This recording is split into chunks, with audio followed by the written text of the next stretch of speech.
ચૂંટણી આવતા જ ભાજપ નેતાને યાદ આવ્યું પાકિસ્તાન। અમદાવાદ કોર્પોરેશનની ચૂંટણીમાં પાકિસ્તાનની એન્ટ્રી થઈ છે। રાયપુર ચકલામાં કાર્યાલયના ઉદ્ઘાટન સમયે ભૂષણ ભટ્ટે નિવેદન આપ્યું કે ખાડિયાને પાકિસ્તાન બનતું અટકાવવાનું છે। કેટલાક લોકો લોભ લાલચ લઈને આવશે પણ લાલચમાં ન આવી જતા। ખાડિયા એક છે, ખાડિયા અખંડ છે। અંદર કોઈની નજર હોય તો ભલે હોય, ખાડિયાને અમે પાકિસ્તાન નહીં થવા દઈએ। આવશે એવા લોકો પણ 2-4 દિવસમાં એ લોકો પણ આવશે। કેવા નામ, કેવા ચહેરા, કેવા લોકો, શું લઈને આવશે, બધું આવશે। પણ એને કહી દઈએ ભાઈ આ ખાડિયા અખંડ છે, ભારત માતા કી જય, જય હિન્દુસ્તાન। ભલે અમે કદાચ થોડા ઓછા થયા, પણ ઓછા થયા તો વાંધો નથી। અમારી એકતા આજે પણ એક છે, અખંડ છે। તમારી મનસાઓ પૂરી નહીં થવા દઈએ। ભૂષણ ભટ્ટના આ નિવેદન પર ગ્યાસુદ્દીન શેખે કર્યું છે પલટવાર। તેમણે કહ્યું કે ભાજપ અત્યાર સુધી ધર્મના નામે રાજનીતિ કરતું હતું, હવે ભાજપ હિન્દુ મુસ્લિમનો મુદ્દો લઈને આવ્યું। ભૂષણ ભટ્ટ તેમના દીકરાને લડાવવા જઈ રહ્યા છે। ભૂષણ ભટ્ટને ડર છે કે તેમના પુત્રની હાર થશે। 70 વર્ષ બાદ ખાડિયામાં ભાજપ હારશે। હવે અત્યાર સુધી તો ભારતીય જનતા પાર્ટી વિધાનસભાની ચૂંટણી હોય કે લોકસભાની, ત્યારે ધર્મની રાજનીતિ કરતી હતી, પરંતુ હવે સ્થાનિક સ્વરાજની ચૂંટણીઓ છે।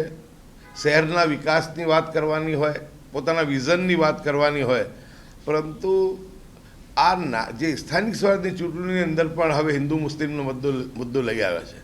આપ સમજી શકો છો કે હિન્દુ મુસ્લિમનો મુદ્દો આટલી નાની ચૂંટણીની અંદર બી લઈ આવ્યા હોય તો એમનો કેટલો હારનો ભય હશે।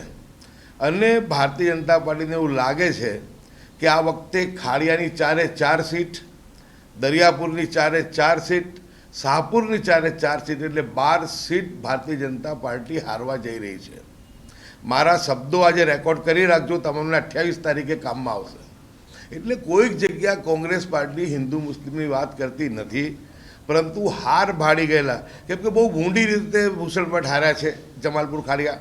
હવે જ્યારે પુત્રને લડાવવાની તૈયારી કરી રહ્યા હતા અને જ્યારે સ્થિતિ એમને જોઈ તો એમને લાગે છે કે પુત્રનું પણ હવે તો કાંઈ મેળ પડે એમ નથી। એટલે વર્ષોથી સત્તા ભોગવી છે, એટલે એમને લાગે છે કે સત્તાના શાસન પર બેસાય એવું નથી।